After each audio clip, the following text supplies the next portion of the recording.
हे शिव शंकर, हे भोलेनाथ, मुझे आत्मबल प्रदान करें, मुझे शक्ति प्रदान करें, जिससे मैं दैत्यों को देवताओं के साथ मित्रता के लिए प्रेरित कर आपके आदेश का पालन कर सकूं। हे सर्वेश्वर, मेरा तर्क ज्ञान कहता है कि ये अत्यंत कठिन कार्य है, क्योंकि देवता सदैव दैत्यों के शत्रु रहे हैं और यही प्रकृति का नियम बन गया है। दया निधान, संभवतः आपने मेरी तर्क शक्ति, नीति ज्ञान एवं आत्मबल की परीक्षा हेतु यह असंभव सा कार्य मुझे सौंपा है। मुझे आशीर्वाद दे, जिससे मैं इस कार्य को सफल बना सकूं। ओम नमः शिवाय, ओम नमः शिवाय। सुंदर, अति सुंदर दैत्य गुरु, भगवान भोलेनाथ के प्रति आपके हृदय से निकली सच्ची प्रार्थना सुनकर नारद धन्य हुआ। मैं आपको प्रणाम करता हूँ। देवर्षि नारद, शुक्राचार्य आश्रम में आपका स्वागत है। नारायण नारायण। दैत्य गुरु, आज पहली बार आपके श्रीमुख से स्वागत के वचन सुन रहा हूँ। ये एक अभ्यास है देवर्षि नारद। अभ्यास? मैं कुछ समझा नहीं। दैत्य जाति औपचारिक शब्दों का प्रयोग नहीं करती, किंतु आने वाले भविष्य के लिए यदि शिव शंकर के शुभ प्रयास से देव और दानव मित्रता के बंधन में बंध गए, तब शुक्राचार्य आश्रम देवताओं के लिए खुल जाएगा। उस समय इन शब्दों का प्रयोग कठिन ना हो, इसीलिए अभी से प्रयास प्रारंभ किया है। दैत्य गुरु शुक्राचार्य, कार्य पूर्ण होने से पूर्व ही कार्य की सफलता की घोषणा आपके आत्मविश्वास का परिचय कराकर कार्य के सफल होने के संदेह को भी समाप्त कर रही है। जी, आप क्या कह रहे हैं देवर्षि? मैंने कार्य पूर्ण की घोषणा कर दी। हाँ, अभी मेरे सम्मुख की है। अभी आपके सम्मुख? हाँ, अभी तो आपने कहा कि जिन शब्दों का प्रयोग आप भविष्य में करने वाले हैं उसका अभ्यास कर रहे हैं आप, अर्थात भविष्य आपकी दिव्य दृष्टि के सम्मुख सुनिश्चित हो गया है। नहीं देवर्षि, प्रयास की भाषा का प्रयोग करके भी आप मेरी दुविधा समाप्त नहीं कर सकते। ये प्रयास तो मात्र अपने आराध्य शिव शंकर के प्रति समर्पण है। दैत्य गुरु शुक्राचार्य, आप आदरणीय हैं। आज आपके हृदय में भगवान भोलेनाथ के आदेश के उपरांत प्रेम की निर्मल धारा बह रही है। देवों को पराजित, प्रताड़ित करने की महत्वाकांक्षा आज आपके हृदय से लुप्त हो गई है। आप सच्चे मन से देवों और दानवों के मध्य मित्रता और सद्भाव के इच्छुक हैं। यह अत्यंत प्रसन्नता का विषय है। देवर्षि नारद, आप तो परम शिव भक्त हैं। जानते हैं कि शिव इच्छा स्वीकार करने में ही सभी का कल्याण है। चतुरता की महत्वाकांक्षा मित्रता की सद्भावना के समक्ष इसीलिए पीछे हट गई, क्योंकि कहीं मित्रता का हाथ बढ़ाने वाले दैत्य पीछे न रह जाए। कहीं आने वाला इतिहास दैत्यों को युद्ध उन्मादी कहकर संबोधित न करे।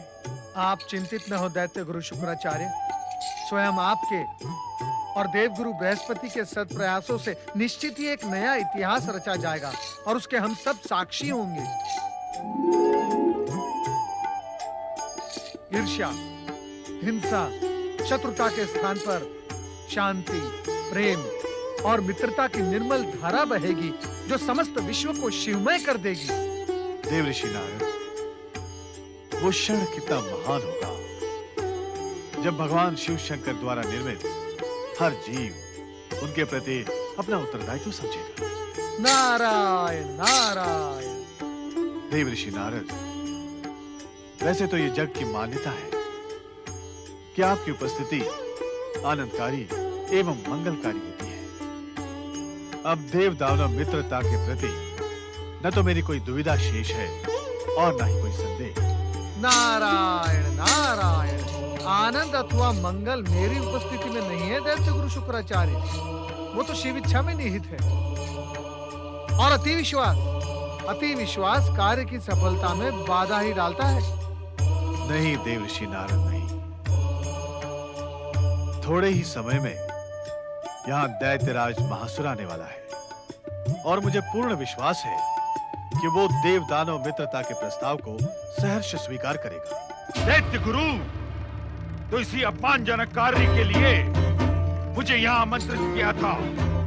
कायर, निर्बल एवं दुष्ट देवताओं से मित्रता, ऐसा सोच कैसे लिया आपने? तीनों लोकों पर राज्य वही करेगा जिसकी भुजाओं में शक्ति हो। नारायण नारायण, आप दोनों के वाद विवाद के मध्य मेरी उपस्थिति अनुचित है, मुझे आप आज्ञा दे। नारायण नारायण। चला गया, अन्यथा इसी से दुष्ट देवताओं को युद्ध का संदेश भिजवा देता। नहीं दैत्यराज नहीं, अब इस विध्वंस पर विराम लगा कुछ निर्माण रचना कार्य करें। आश्चर्य, घोर आश्चर्य। शांति, मैत्री, रचना एवं निर्माण का पाठ मुझे मेरा गुरु दैत्य जाति का शुभचिंतक शुक्राचार्य पढ़ा रहा। आश्चर्य न करें दैत्यराज। किस किस पर आश्चर्य न करूं दैत्य गुरु? किस किस पर? आपके शिव से प्राप्त करने वाली सिद्धियों के स्वार्थ पर आश्चर्य न करूं, या देवताओं के छल पर आश्चर्य न करूं, अथवा जगत पालक विष्णु के समझ में न आने वाले व्यवहार पर आश्चर्य न करूं? किस किस पर आश्चर्य न करूं दैत्य गुरु? दैत्यराज, देव दानव के मित्रता का प्रस्ताव स्वयं भगवान शिव ने रखा है। तनिक विचार करें, वो दिन कितना सुखद होगा जब संसार में सारी शत्रुता समाप्त हो जाएगी। ऊंच नीच का भेद तब भी रहेगा, शक्तिशाली निर्बल का शोषण तब भी करेगा। हाँ, ये प्रस्ताव सच हो सकता है यदि क्या? बोलो महासुर, इस प्रस्ताव की सफलता के लिए मैं अपने प्राणों की आहुति तक दे सकता हूँ। नहीं नहीं दैत्य गुरु, इसकी कोई आवश्यकता नहीं है। दुष्ट देवता अपनी श्रेष्ठता छोड़कर पाताल में निवास बना लें और हम राक्षस स्वर्ग में रहें बस। शिव, ये कैसे संभव है? यदि ये संभव नहीं है तो वो भी संभव नहीं है। देवता हमारे एकमात्र शत्रु हैं और उनकी पराजय ये हमारा एकमात्र उद्देश्य है। मित्रता में ही हम सबकी भलाई है दैत्यराज। मित्रता, मित्रता, यदि मित्रता का ही पाठ पढ़ाना था तो जन्म से ही हमारे शरीर में शत्रुता का विष क्यों घोल दिया आपने? क्यों देवताओं की दुष्टता और छल का बार बार हमारे सम्मुख उल्लेख किया आपने? क्यों स्वर्ग के ऐश्वर्य और सुख भोग के सपने दिखाए आपने? दैत्य गुरु, अब ये मित्रता असंभव है। हम शीघ्र ही स्वर्ग पर आक्रमण करके देवताओं पर अपनी श्रेष्ठता सिद्ध करेंगे। हाँ। महासुर, ठहरो महासुर। मित्रता? इन क्रूर अत्याचारी और आतताई दैत्यों से मित्रता? असंभव देवगुरु, असंभव। कहीं आप भगवान शिव के आदेश का अनुचित लाभ उठाकर देवताओं के विरुद्ध किसी षड्यंत्र के आकांक्षी तो नहीं है? देवराज, अथवा किसी लोभ में आकर दैत्य गुरु शुक्राचार्य के साथ मिलकर देवताओं के विरुद्ध षड्यंत्र की रूपरेखा तैयार कर रहे हैं इस नए प्रस्ताव की आड़ में। क्या आप क्या कह रहे हैं देवराज? हम सत्य कह रहे हैं। आपके इस नए प्रस्ताव में हमें षड्यंत्र का संकेत दिखाई दे रहा है। बस देवराज, बस बहुत सुन लिया हमने। एक देवगुरु देवताओं के विरुद्ध षड्यंत्र रचे, किसी लोक में आकर देवताओं की पराजय के स्वप्न देखे। बहुत अच्छा प्रतिफल दिया है आपने हमें देवराज इंद्र। ऐसा घृणित आरोप लगाते हुए आपको तनिक भी लज्जा का अनुभव नहीं हुआ देवराज इंद्र? लज्जा? नहीं देवगुरु, नहीं। मुझे तनिक भी लज्जा का अनुभव नहीं हुआ, क्योंकि स्वर्ग के स्वाभिमान एवं स्वर्ग की स्वतंत्रता के मूल्य पर ये आरोप तो बहुत छोटे हैं देवगुरु, बहुत छोटे हैं। सत्य को स्वीकार करने की शक्ति आप खो चुके हैं देवराज इंद्र। प्रत्येक पर संदेह करना आपका स्वभाव है, अहंकार आपका आभूषण। हाँ देवगुरु बृहस्पति, हाँ। किंतु इन सब के उपरांत भी हम स्वर्गाधिपति हैं, हम देवराज हैं। पिताश्री, बस बस, एक बात ध्यान से सुने देवगुरु। इस क्षण के उपरांत हमारे सामने कभी भी दैत्यों से मैत्री का प्रस्ताव न लाना, कभी भी न लाना। पिता श्रेष्ठ, देवराज इंद्र का स्वभाव जगत विदित है। अपने हित की बात में भी षड्यंत्र का अनुमान लगाना उनकी विशेषता है। आप ये व्यर्थ का प्रयत्न छोड़ दें। स्वामी, ऐसा लगता है भगवान शिव शंकर के आदेश की अवहेलना करके देवराज देवताओं तथा स्वर्ग को संकट की ओर ले जा रहा है। गुरुवर, पिताश्री के आपके प्रति अभिमानी व्यवहार से मुझे अत्यंत कष्ट पहुंचा है। इस व्यवहार से तो बड़ी दुविधा यह है कि मैं भगवान शिव शंकर को क्या उत्तर दूं। सत्य का उल्लेख कर दें देवगुरु। नहीं पुत्री नहीं, सत्य का उल्लेख करके मैं देवराज इंद्र को उनके क्रोध का भागीदार नहीं बना सकता। मैं तो केवल इतना ही कहूंगा कि देवताओं एवं दानवों की मित्रता के प्रयास में मैं असफल रहा। मुझे क्षमा कर दे भोलेनाथ। ओम नमः शिवाय। ओम नमः शिवाय। ओम नमः शिवाय। ओम नमः शिवाय। ओम नमः शिवाय। ओम नमः शिवाय। ओम नमः शिवाय। ओम नमः शिवाय। ओम नमः शिवाय। ओम नमः शिवाय। ओम नमः शिवाय। ओम नमः पति परमेश्वराय नमो नमः। देवी, आजकल नारद अपनी माता पार्वती के दर्शनों के लिए बहुत कम उत्साहित रहते हैं। ऐसा अप्रत्याशित प्रश्न क्यों स्वामी? यह अप्रत्याशित प्रश्न तुम्हारे स्वभाव के अंतर से ही जन्मा है देवी। मैं कुछ समझी नहीं स्वामी।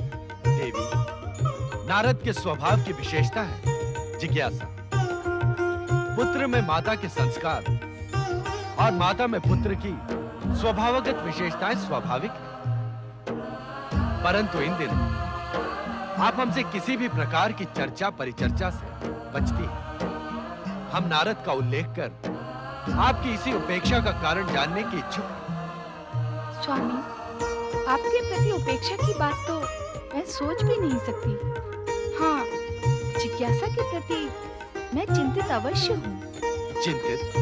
हाँ स्वामी, आपके द्वारा प्रारंभ देव दानवों की मित्रता के प्रयास भविष्य में अनर्थकारी सिद्ध न हो जाएं, यही मेरी गंभीर चिंता का विषय है। तुम्हारी चिंता स्वाभाविक है देवी, परंतु जगत शांति के प्रयास कर रहे प्राणियों के लिए सुख शांति के अवसर प्रदान करना हमारा प्राथमिक कर्तव्य है। ये जानते हुए भी कि दोनों पक्ष अहंकार एवं दुर्भावनाओं से ग्रस्त हैं, आप उन्हें समीप लाकर मित्रता के बंधन में बांधने का प्रयास कर रहे हैं। हाँ देवी पार्वती, क्योंकि मित्रता एवं सद्भावना ही हर युद्ध समस्या का स्थायी हल है। देवगुरु एवं दैत्य गुरु ने हमें सहर्षी सहयोग का आश्वासन दिया है। इसीलिए इस विषय पर तुम्हारी चिंता अनावश्यक है। क्या देवगुरु बृहस्पति एवं दैत्य गुरु शुक्राचार्य के प्रयास सफल होंगे? संभव है ना हो। तो इस शुभ प्रयास का लाभ क्या होगा स्वामी? परिणाम असफल होने की स्थिति में देवता एवं दैत्य हमारे पास समस्या लेकर तो नहीं आएंगे। हमारे पास आने से पूर्व उन्हें हमारे प्रस्ताव को ठुकराने का स्मरण तो रहेगा। स्वामी, आपने जो कुछ कहा वो तर्क सम्मत एवं मुझे स्वीकार है।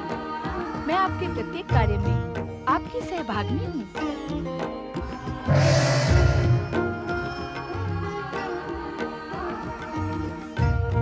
दैत्य गुरु शुक्राचार्य, देवी पार्वती इस समय आपके सत् प्रयासों की ही चर्चा कर रही है। दैत्य गुरु, आपके हाव भाव देखकर ऐसा प्रतीत हो रहा है कि आप दैत्यों को मैत्री का पाठ पढ़ाने में असफल रहे। आपकी कोई युक्ति उनके बैर भाव समाप्त नहीं कर सकी। देवादिदेव, आप सर्वज्ञ हैं। दैत्यों के दुष्ट स्वभाव से परिचित होते हुए भी आपने जो आदेश मुझे दिया था, मैंने हृदय से उसका पालन किया एवं भविष्य में भी करता रहूंगा। किंतु क्या दैत्य गुरु? अपनी बात निसंकोच कहिए। माता, ऐसा प्रतीत होता है कि देव दानवों का युद्ध कभी समाप्त नहीं होगा। दैत्य गुरु शुक्राचार्य, आपने हमारे आदेश का पालन करने के लिए अपने आप को पूर्ण रूप से समर्पित किया। यही हमारे लिए संतोष का विषय है। आपकी अति महत्वाकांक्षा से रुष्ट होकर हमने स्वयं प्रदान की हुई मृत संजीवनी आपसे छीन ली। वो शक्ति इस प्रयास के पुरस्कार स्वरूप हम आपको पुनः प्रदान करते हैं। आप महान हैं देवाधिदेव। आपने अपने इस तुच्छ सेवक को अपनी दया का पात्र बनाकर अपने आशुतोष नाम को सार्थक कर दिया। आपका ये उपकार मेरे लिए अमूल्य धरोहर बना रहेगा। देवाधिदेव, मैं देवराज इंद्र को दैत्यों से मित्रता का पाठ पढ़ाने में निष्फल रहा हूं। मुझे क्षमा कर दे शिव शंकर। मैं बहुत लज्जित हूं भोलेनाथ।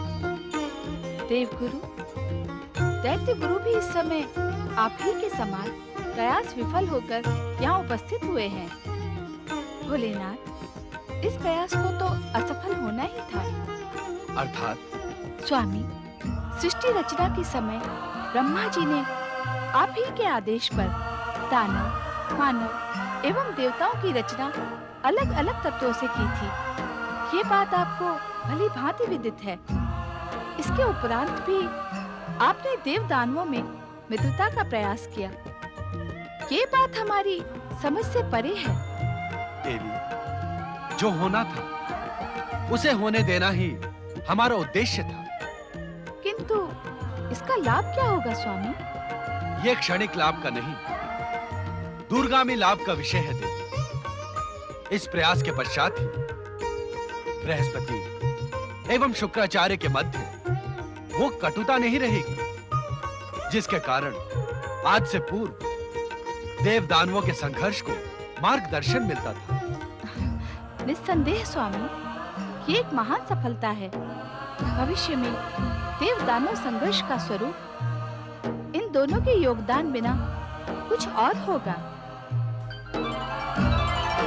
नारायण नारायण, ओम नमः शिवाय। प्रणाम भोलेनाथ। प्रणाम माता। कहो नारद, क्या समाचार लाए हो?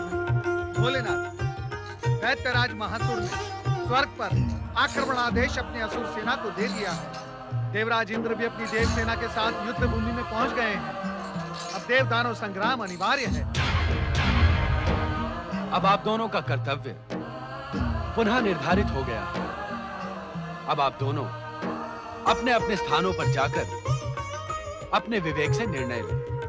दैत्य गुरु शुक्राचार्य, हमारी मित्रता अभी एक शिशु के समान है, किंतु मैं आपको विश्वास दिलाता हूं कि मेरी ओर से आपके प्रति कोई शत्रुवत कार्य का व्यवहार नहीं। देव गुरु बृहस्पति, मैं भी आपको यही आश्वासन देता हूं। ओम नमः शिवाय।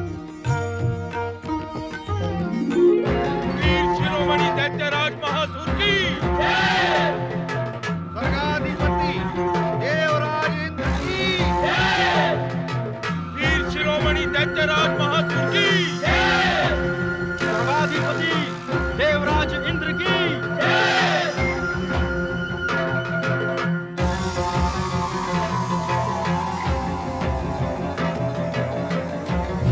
देवराज इंद्र, निस्संदेह तुम देवराज हो, किंतु युद्ध कौशल में तुम निर्बल और भीरू हो। महासुर, वीर अशुभ वाणी का प्रयोग नहीं करते, वीरता दिखाते हैं। संग्राम चिल्लाने से नहीं, शक्ति प्रदर्शन से होता है। इंद्र, आज तक तुमने युक्ति प्रयुक्ति से हम दैत्यों पर विजय पाई है। अग्निदेव, वरुण देव, वायुदेव, इनकी सहायता से केवल अग्नि, वायु और जल से पीड़ा पहुंचाई है। ऐसी युक्ति प्रयुक्ति का प्रयोग मेरे साथ न करें। केवल अस्त्र शस्त्र से ही जैसा एक वीर योद्धा को शोभा दे वैसा संग्राम करें। अवश्य महासुर, अवश्य। हम एक शक्तिशाली की भांति ही संग्राम करेंगे। किंतु सावधान, किसी मंत्र तंत्र या अलौकिक अस्त्र शस्त्र से नहीं, इस संग्राम में केवल बल का प्रयोग होगा। एवमस्तु। संग्राम, आक्रमण।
अजय महासुर, देख लिया इंद्र से टकराने का परिणाम।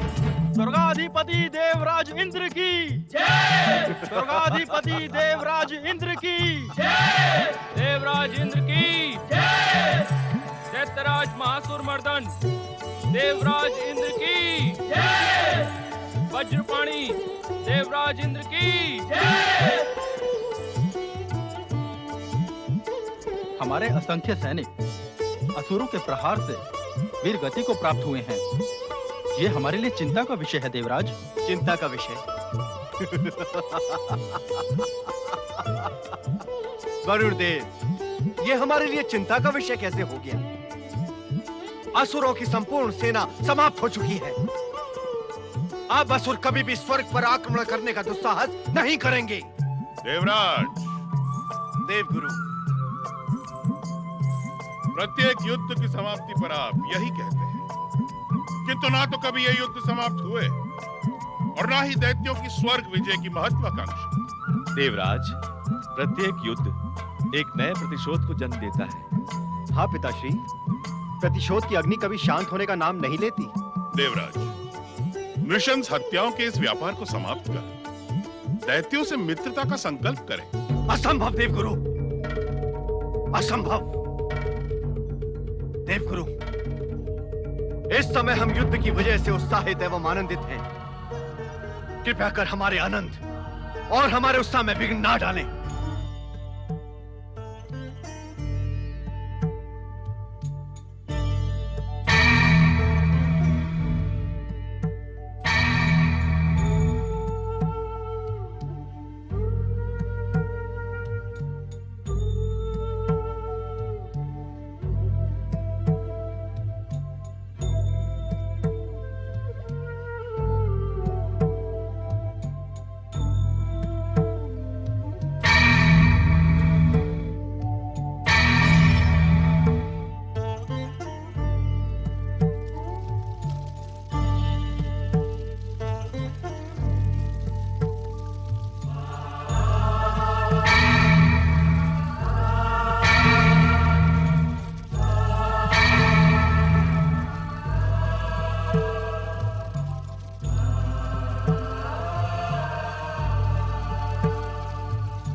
देवराज महासुर,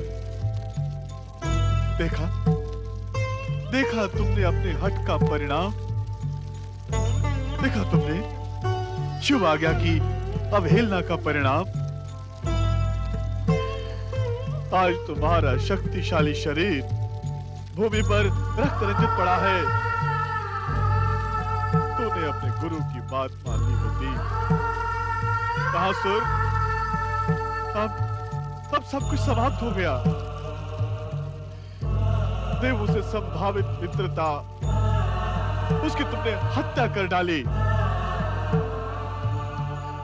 अरे, अपने गुरु की मर्यादा का ध्यान रखा होता,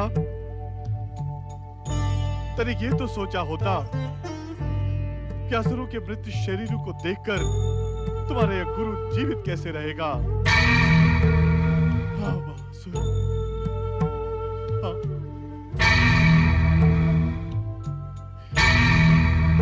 दैत्य जाति का ऐसा विनाश, दैत्य शक्ति की ऐसी पराजय,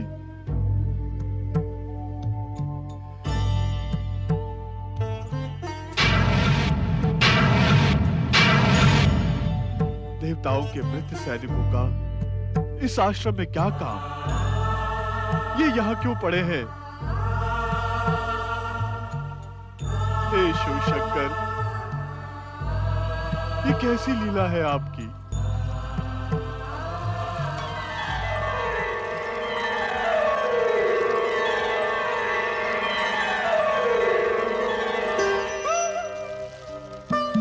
व्यर्थ विलाप में समय मत गवाओ शुक्राचार्य। ऐसे क्या देख रहे हो शुक्राचार्य? मैं तुम्हारा कर्म हूं। दूर हो जाओ मेरी दृष्टि से। मैं दूर हो गया तो तुम कर्म विहीन नहीं हो जाओगे। तुम मेरे कर्म नहीं, मेरी महत्वाकांक्षा हो। मुझे पहचानो शुक्राचार्य, मैं तुम्हारा कर्म ही हूं और इस समय तुम्हें तुम्हारा कर्म स्मरण करवाने ही आया हूं। नहीं नहीं, मुझे ऐसे किसी कर्म का स्मरण नहीं करना जिससे मेरी शिव भक्ति पर आंच आए, शिव आज्ञा का उल्लंघन हो। मूर्ख शुक्राचार्य, दैत्य जाति के विनाश ने तुम्हारी बुद्धि भ्रष्ट कर दी। तनिक सोच शुक्राचार्य कि शिव आज्ञा क्या कहती है। मैं कुछ नहीं सोच सकता, कुछ नहीं सोच सकता मैं। तो मुझे बता दे कि शिव आज्ञा क्या कहती है। तनिक सोच शुक्राचार्य कि मृत शरीर को जीवित कर देने वाली मृत संजीवनी विद्या, जो तुम्हारी महत्वाकांक्षा से रुष्ट होकर भोलेनाथ ने तुमसे छीन ली थी, पुनः प्रदान क्यों की? तुम्हें अपनी तर्क शक्ति पर बड़ा गर्व था ना शुक्राचार्य? अब कहां गए तुम्हारे तर्क? व्यर्थ समय मत गवाओ शुक्राचार्य। मृत संजीवनी विद्या के प्रयोग से दैत्य जाति को पुनर्जीवित कर दो। इस समय यही तुम्हारा कर्म है, पुनर्जीवित कर दो। नहीं नहीं, ये भगवान भोलेनाथ के आदेश का उल्लंघन होगा। कदापि नहीं शुक्राचार्य। यदि ऐसा होता तो ऐसे अवसर से पूर्व भगवान शिव तुम्हें वो शक्ति प्रदान ही क्यों करते? सब सोच विचार त्याग दे शुक्राचार्य। दैत्य जाति को पुनर्जीवित कर, यही शिव आज्ञा भी है और यही तेरा कर्म भी। पुनर्जीवित करके असुर युद्ध उन्मादी हो जाएंगे, जिसकी शिव शंकर अनुमति नहीं देते। तो जिस दृष्टि से शिव के आशीर्वाद को देख रहा है, कहीं वो शिव के क्रोध का कारण न बन जाए। अरे मूर्ख, तू कर्म विहीन हो रहा है। इतना भी नहीं जानता कि शिव कर्म करने वालों को ही प्रेम करते हैं। कर्म नहीं, शिव सत्कर्म करने वालों को प्रेम करते हैं। तो क्या दैत्य जाति को पुनर्जीवित करना दैत्य गुरु शुक्राचार्य का सत्कर्म नहीं है?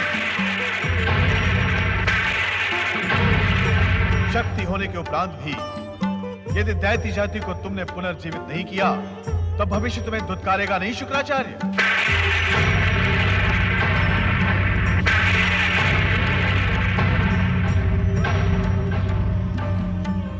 शिव आज्ञा के अनुरूप भी तुम्हारे कर्म का निर्धारण हो चुका है शुक्राचार्य। अब यह दुविधा तुम्हें शोभा नहीं देती।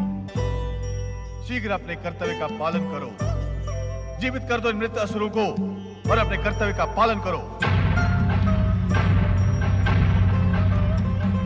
अपने कर्तव्य का पालन करो।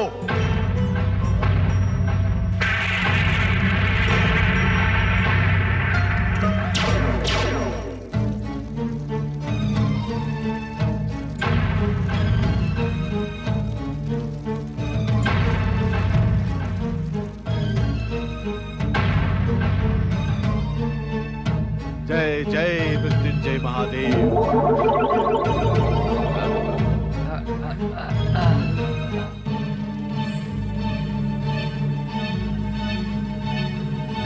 जय जय मृत्युंजय महादेव।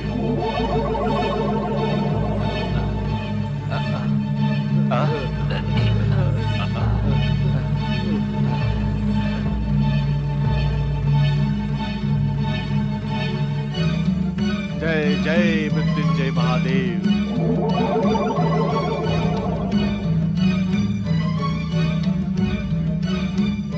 दत्तगुरु शुक्राचार्य की, दत्तगुरु शुक्राचार्य की, दत्तगुरु शुक्राचार्य की,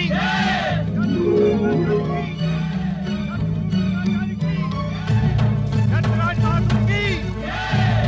देखा, देखा आपने भगवान शिव की दी हुई मृत संजीवनी विद्या की शक्ति पर दैत्य गुरु शुक्राचार्य ने दुष्ट असुरों को पुनः जीवित कर दिया, किंतु हमारे मृत सैनिकों को यूं ही छोड़ दिया।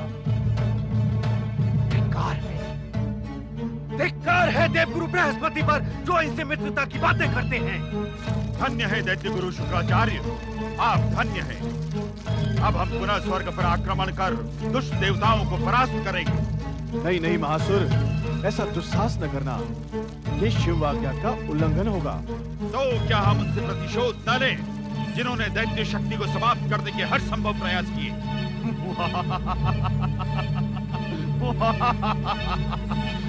ये दुविधा का नहीं, प्रसन्नता का समय है दैत्य गुरु, क्योंकि इंद्र के पास तो उतने देव सैनिक भी नहीं बचे जो हमारे प्रहार का सामना कर सकें। अब स्वर्ग दैत्यों का है, दैत्य गुरु शुक्राचार्य का है। स्वर्ग हमारा है, हमारा है स्वर्ग। दत्त गुरु शुक्राचार्य की, दत्त गुरु शुक्राचार्य की, दैत्यराज महासुर की। दैत्यराज महासुर, मैंने तुम्हें निराश करने के लिए जीवित नहीं किया है, किंतु थोड़े समय के लिए प्रतीक्षा करो। प्रतीक्षा? हाँ दैत्यराज महासुर, इस समय का सदुपयोग तुम अपनी शक्ति के विकास में करो। अपनी शक्ति इतनी बढ़ाओ कि भविष्य में तुम्हें देवताओं से पराजित न होना पड़े।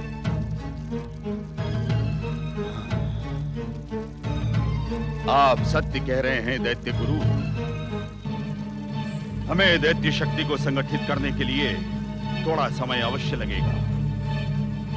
मैं शीघ्र ही पृथ्वी और पाताल के शक्तिशाली दैत्यों को एकत्र करके असुर महासेना को एकत्र करूंगा। तब स्वर्ग हमारा होगा। दैत्यराज महासुर की, दैत्यराज महासुर की, दैत्यराज महासुर की।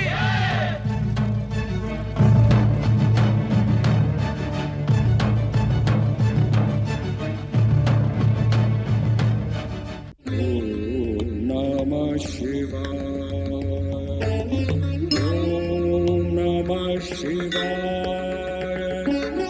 ओम नमः शिवाय, ओम नमः शिवाय, ओम नमः शिवाय, ओम नमः शिवाय, ओम नमः शिवाय।